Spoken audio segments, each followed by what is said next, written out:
xildhibaan Ibraahim Mahdi Buuba oo ah afayeenka xisbiga mucaaradka ee wadani ayaa ka hadlay natiijada doorashada madaxtooyada Somaliland isagoo sheegay natiijada doorashada aan lagu dhawaaq doonin caawa waxaana uu yiri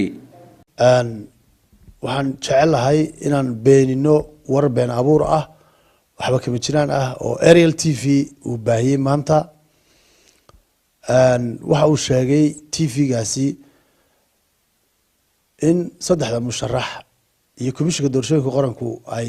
wada fadhiyaan hadda isla markaana natiijadii tirinta codadka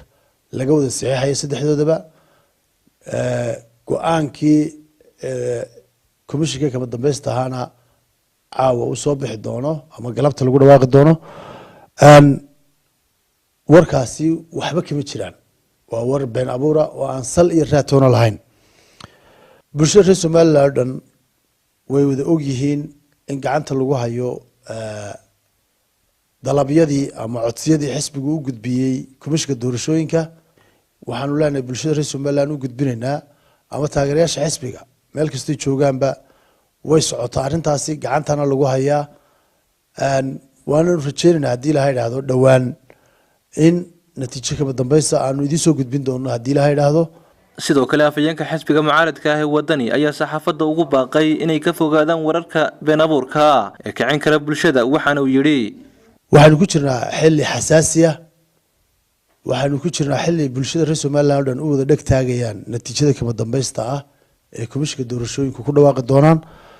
saxaafadda guud ahaanba waxaa looga baahan yahay wararka ay bulshada u soo bandhigayaan inaanay noqon warar been abuur ah isla markaana aan sal iyo raatoona lahayn waxaa loo baahan yahay wararka bulshada loo baahinayaa inaanay noqon kuwo kicinaya bulshada kuwo samayn kara